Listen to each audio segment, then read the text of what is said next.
प्रशासनाची लाज लज्जा सुटेना, भ्रष्टखोरांची पाठ काही फुटेना, उपोषणकर्त्यांचा जीव मात्र तुटेना। 7वा दिवस अमरावती आयुक्तांच्या दारी भ्रष्टाचाराचा उजेड की न्यायाचा अंधार। लोकशाहीचा गळा घुटणाऱ्या भ्रष्ट अधिकाऱ्यांना वाचवण्यासाठी प्रशासन अजून किती खालच्या थराला जाणार आहे, असा संतप्त सवाल सध्या अमरावती विभागीय आयुक्त कार्यालयासमोर घुमत आहे। बुलढाणा जिल्ह्यातील धाड व देऊळघाट ग्रामपंचायत तसेच पंचायत समिती व जिल्हा परिषद स्तरावरील कथित भ्रष्टाचाराच्या विरोधात सुरू असलेल्या उपोषणाचा आज 7वा दिवस उजाडला। तरीही प्रशासनाकडून कोणतीही ठोस कारवाई न झाल्याने संताप वाढत आहे। भ्रष्टशाही समोर प्रशासन नतमस्तक। बुलढाणा जिल्ह्यातील संबंधित भ्रष्ट यंत्रणेला वाचवण्यासाठी अमरावती विभागीय आयुक्त कार्यालयाकडून जाणीवपूर्वक टाळाटाळ केली जात असल्याचा आरोप आंदोलकांनी केला आहे। न्यायाच्या अपेक्षेने सत्याचा दिवा हातात घेऊन आलेल्या उपोषणकर्त्यांना प्रशासनाने अक्षरशः वाऱ्यावर सोडल्याचा आरोप करण्यात येत आहे।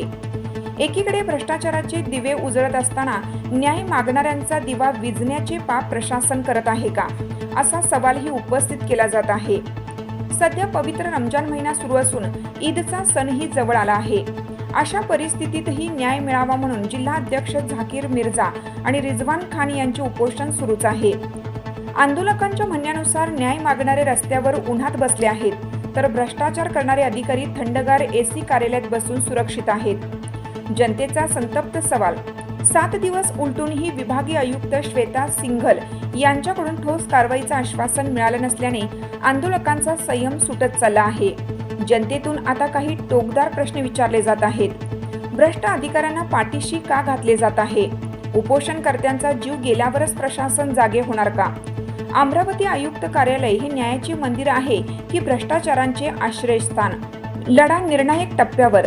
जर या पवित्र सणासुदीच्या काळातही न्याय मिळाला नाही तर या अन्यायाविरोधात बुलढाणा जिल्ह्यात जनआक्रोश उसळेल, असा इशारा जिल्हा अध्यक्ष झाकीर मिर्झा आणि रिजवान खान यांनी दिला आहे।